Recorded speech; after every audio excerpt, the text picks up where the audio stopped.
নমস্কার। খবরদার কথা নয়, আজকে এমন একটা বিষয় নিয়ে এলাম, আপনারা হয়তো মনে রেখেছেন 2023 সালের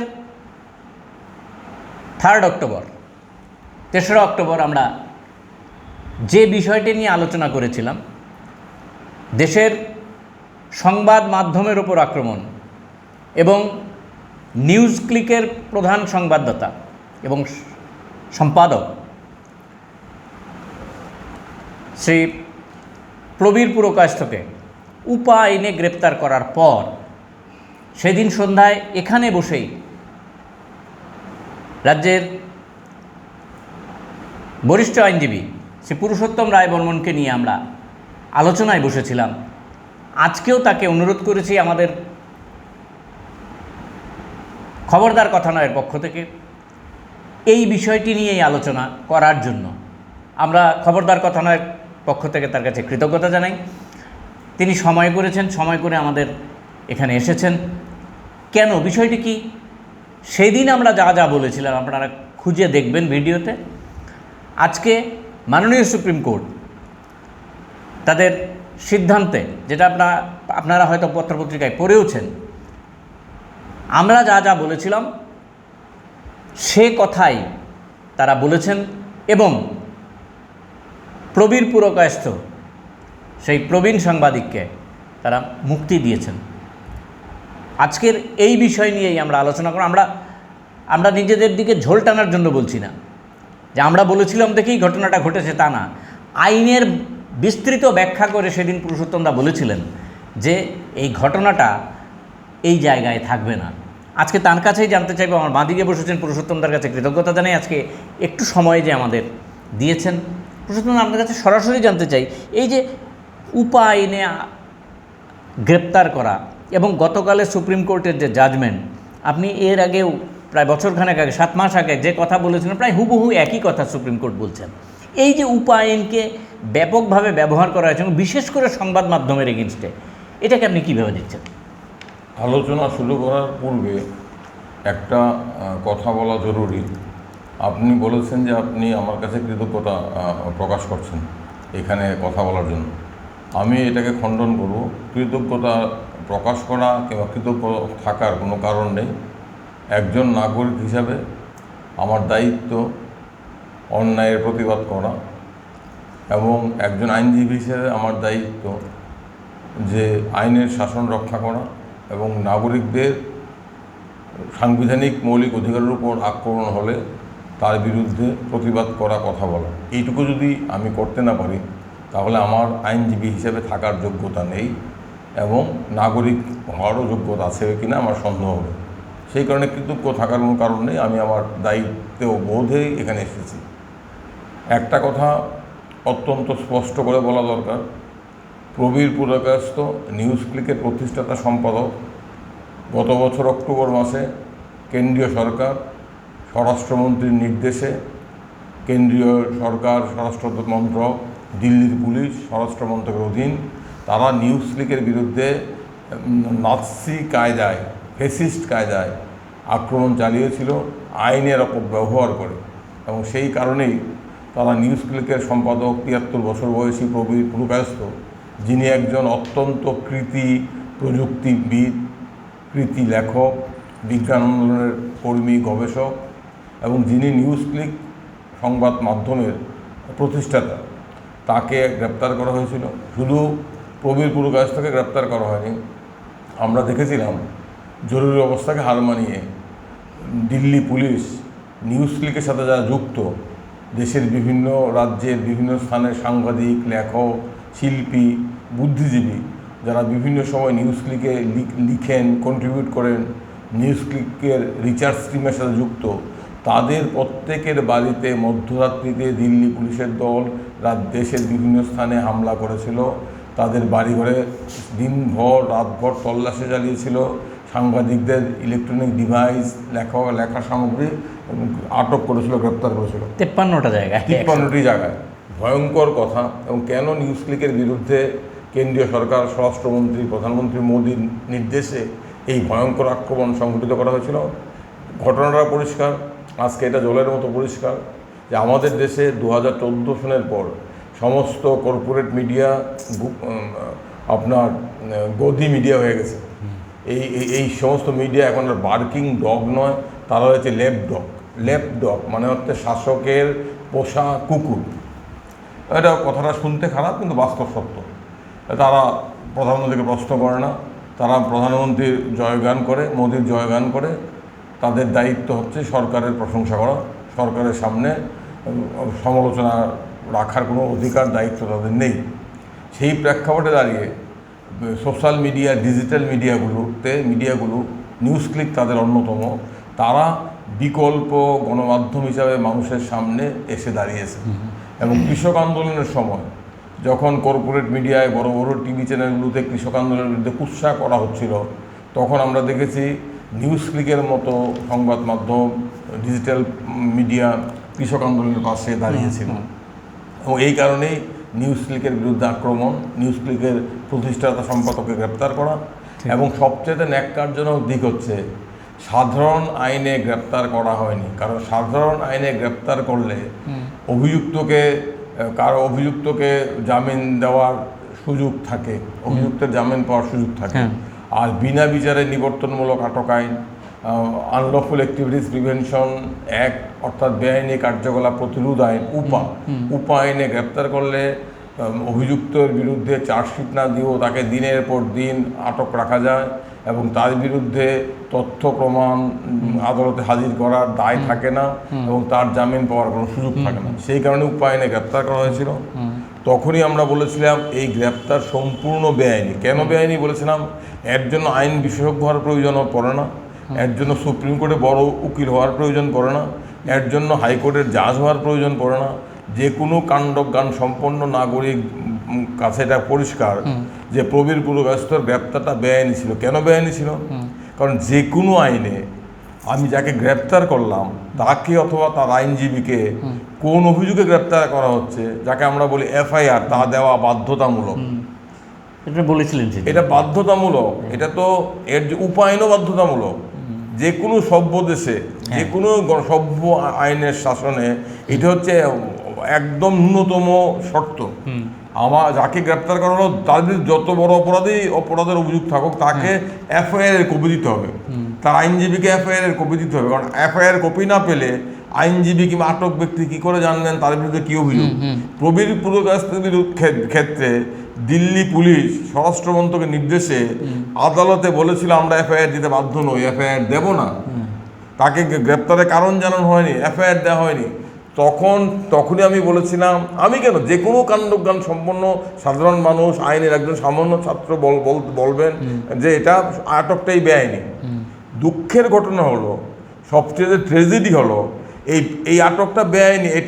এর জন্য আমাদের অক্টোবর, আজকে আমরা মে মাসের শেষ দিকে, অর্থাৎ অক্টোবর, নভেম্বর, ডিসেম্বর, জানুয়ারি, ফেব্রুয়ারি, মার্চ, এপ্রিল, মে, 8 মাস অপেক্ষা করতে হলো। এটা কিন্তু আমাদের বিচার ব্যবস্থার ব্যর্থতা, আমাদের বিচার ব্যবস্থা সংকটকে আরো চিহ্নিত করলো।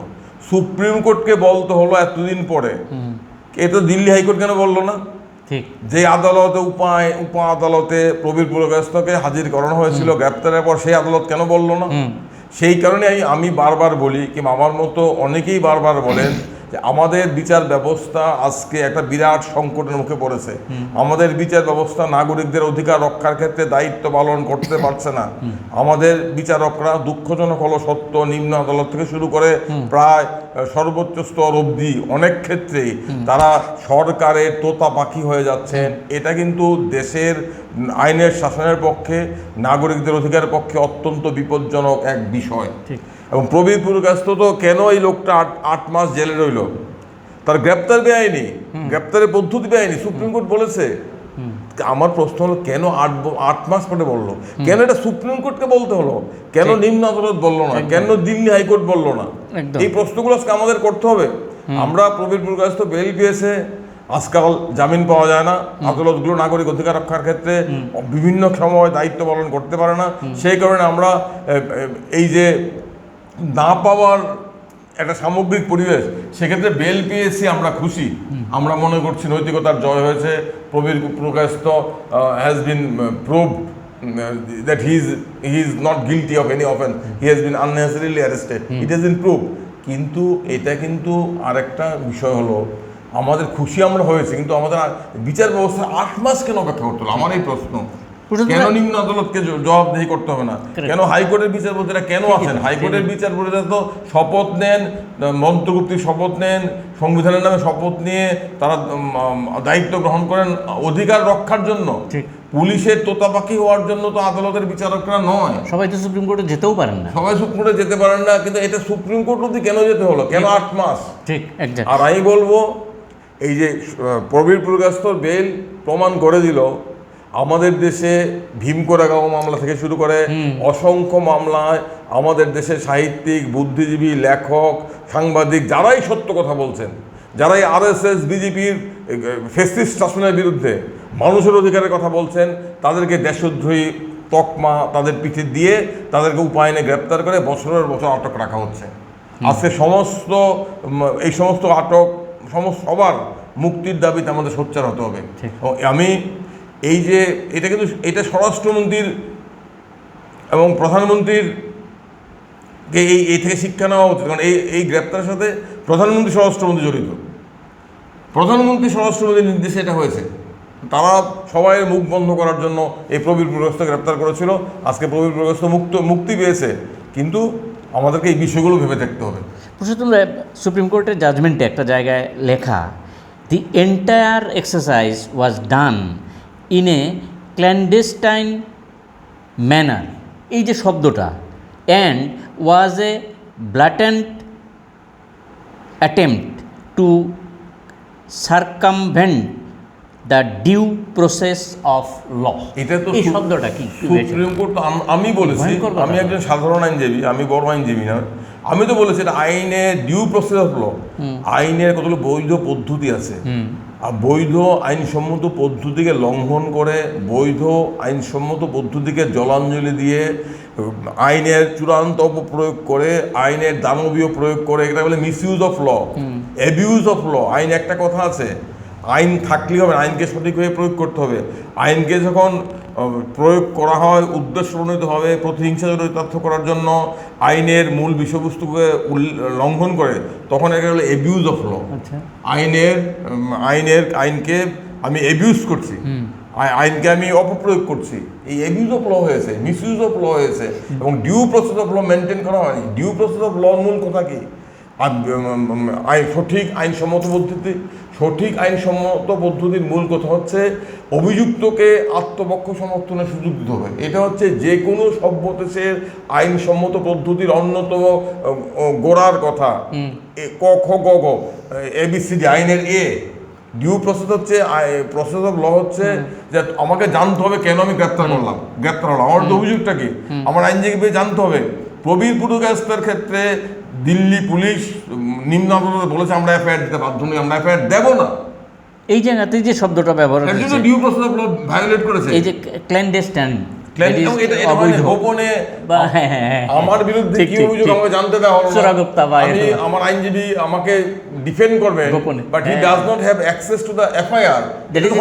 এটা অবৈধ, এটা অবৈধ, এবং এটা তো আইনের শাসনের পেরেক ঠোকা। আরেকটা শব্দ বলেছেন যে ব্ল্যাটেন্ট, দ্যাট ইজ নির্লজ্জতা, মানে এই শব্দটা বেলাগাম। এটা হচ্ছে আইনের শাসনের উপর বুল্ডোজার চালানো। উপাইন হচ্ছে একটা ভয়ঙ্কর কালো আইন। আজকে আইন বাতিল করার দাবি উঠছে, আমরা দাবি করব অবিলম্বে উপাইন বাতিল করতে হবে। আমি আশা করি জুন মাসের প্রথম সপ্তাহে ভারতবর্ষে সরকার পরিবর্তন হবে, নতুন সরকারে যারাই আসবেন তাদের প্রথম দায়িত্ব হবে উপাইন বাতিল করা। উপাইনের মতো কালা কানুন এই দেশে 1 মিনিটও থাকতে পারে না, উপাইনকে বাতিল করতে হবে। সুপ্রিম কোর্ট তো ঠিক কথাই বলেছে, due process of law violate করেছে, ক্ল্যান্ডেস্টাইন ম্যানার এবং ব্ল্যাটেন্ট মিসইউজ অফ ল। আমার যেটা বক্তব্য, কেন 8 মাস পরে কেন হলো, নিম্ন আদালত কেন করলো না, হাইকোর্ট কেন এই কথাগুলো বললো না, যেটা আমরা এখানে বলেছিলাম অক্টোবরের 3 তারিখ। আমার মতো অসংখ্য মানুষ বলেছিল যে এটা তো কোনো সভ্য দেশে হতে পারে না, ঠিক। কোনো আইনের শাসনে এটা হতে পারে না যে আমি এফআইআর কপি দেবো না, আবার আদালত আমি বুক ঠুকে বলবো না আমি এফআইআর কপি দেবো না, দিতে বাধ্য নই। নিম্ন আদালত সেটাকে আবেদনটা মুক্তি খারিজ বলেছিল। খারিজ নিম্ন আদালত খারিজ করেছে, সেই কি নিম্ন ভিত্তিতে? আদালতের বিচারকের যোগ্যতা নিয়েই তো আমার প্রশ্ন আছে। ঠিক। সেই বিচারকের আসনে বসার যোগ্যতা নেই।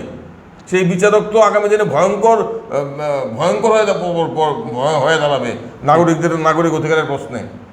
প্রশ্ন তোমার সর্বশেষ যে প্রশ্ন যেটা দিয়ে শেষ করবো সেটা হচ্ছে যে এই এত বড় ঘটনাটা ঘটে যাওয়ার পরেও আজকের দিনে দাঁড়িয়েও আমাদের এই দেশের এক অংশ মিডিয়া, সবাই না, অনেক মিডিয়া প্রথম পাতায় খবর করেছেন, বিস্তৃত খবর করেছেন, নিন্দাও জানিয়েছেন, সেই দিনও করেছিলেন, আজকেও করেছেন, কিন্তু এক অংশের মিডিয়া এখনও তারা প্রবীর পুরকায়স্থর এই যে গতকালের রায় দানের পর নীরবতা অবলম্বন করেছেন।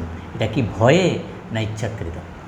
ভয় তো কাজ করছে, আর একটা অংশে একটা মিডিয়ার একটা বিরাট অংশ তো সরকারের কোলে উঠে বসে পড়েছে, কারণ তাদের স্বার্থ হচ্ছে সরকারের স্বার্থ রক্ষা করা।